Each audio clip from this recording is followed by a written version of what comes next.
Sosok Jenderal Kopassus ini terobos wilayah rawan, minta KKB serahkan pilot Susi Air.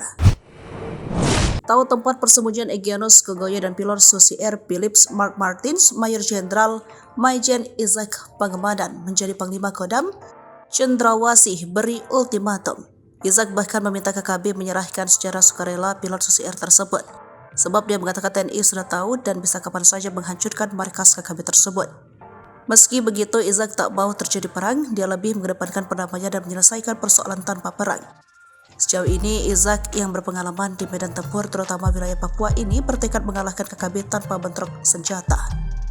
Lantas siapa Isaac Pangemadan? Dalam surat penunjukan Panglima TNI Jenderal Yuda Margono sudah menegaskan, Isaac dianggap memiliki pengalaman dan kapabilitas untuk menduduki Pangdam Cendrawasih. Dengan penunjuknya ini, Isaac akan menggantikan Pangdam Cendrawasih sebelumnya, Maijen Muhammad Saleh Mustafa yang ditarik menjadi perwira staf ahli tingkat 3 Kasat di bidang Sosbudkum, HAM, dan Narkoba. Isaac merupakan alumnus Akademi Militer 1960 dari Kecamatan Infanteri.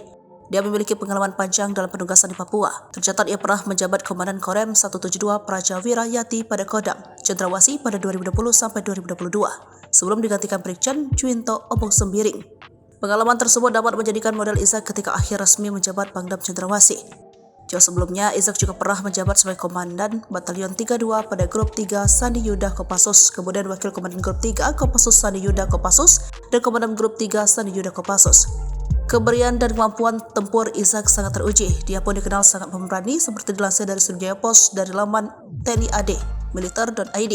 Senin 4 September, Brigjen TNI Isaac Pangemadan sebelumnya juga pernah melakukan kunjungan ke distrik Enduga untuk memberikan support kepada prajurit yang bertugas di daerah rawan. Hal tersebut diungkap Kapenerem 172 Mayor Eka Yuda Kurniawan, SH, dalam keterangan tertulis di Kota Jayapura, Papua, Selasa 13 Oktober 2020. Menurut dia, Isaac meski menempuh perjalanan yang cukup berat dan berisiko tinggi seperti cuaca ekstrim, namun tidak menyurutkan semangat dan rem untuk melihat langsung kondisi prajuritnya di daerah penugasan di pedalaman Papua. Ia kala itu memberikan semangat kepada para prajurit yang bertugas. Meski garang dan keras di lapangan, Isaac tetap meminta para prajuritnya tenang dan mengedepankan perdamaian.